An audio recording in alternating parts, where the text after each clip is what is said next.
Hello everyone, welcome to the Excel training module from Enter Next Gen.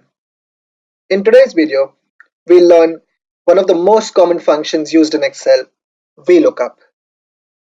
In the Excel sheet today, I have a list of student names in a class along with their scores in different subjects.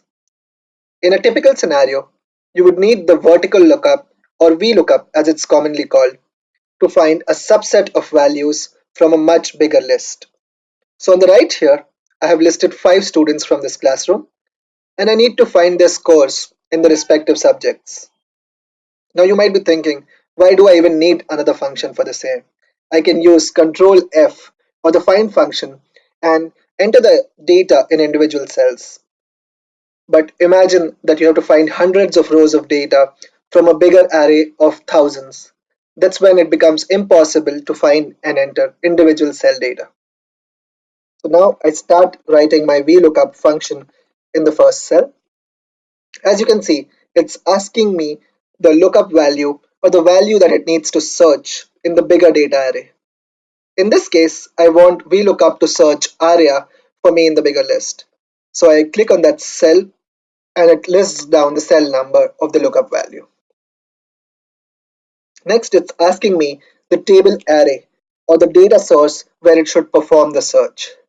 I select that, including the scores.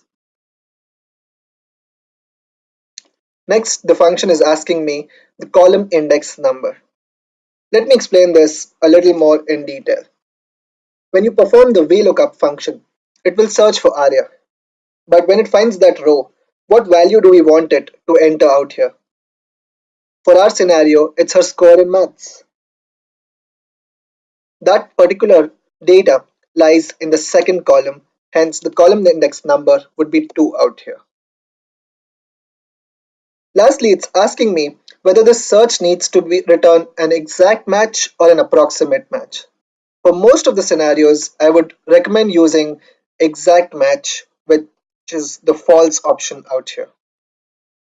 Press enter and it gives me the score for ARIA.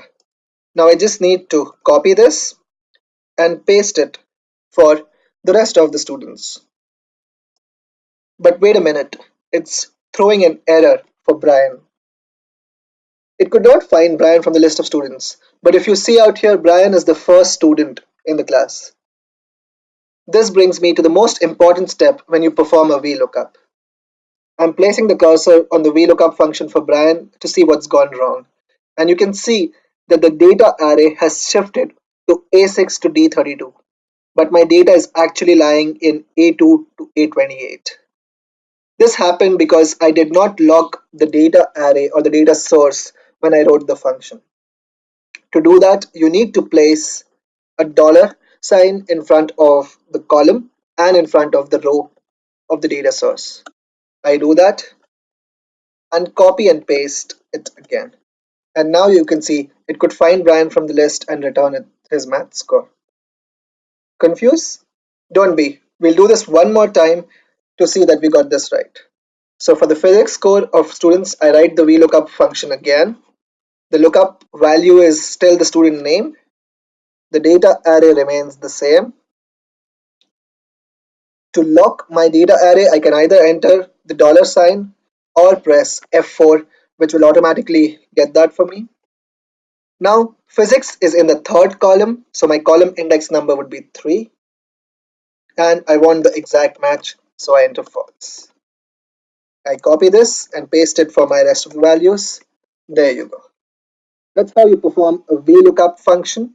The same function can be used in a single sheet, or the data source can also be in a different sheet and you can use this in the same way.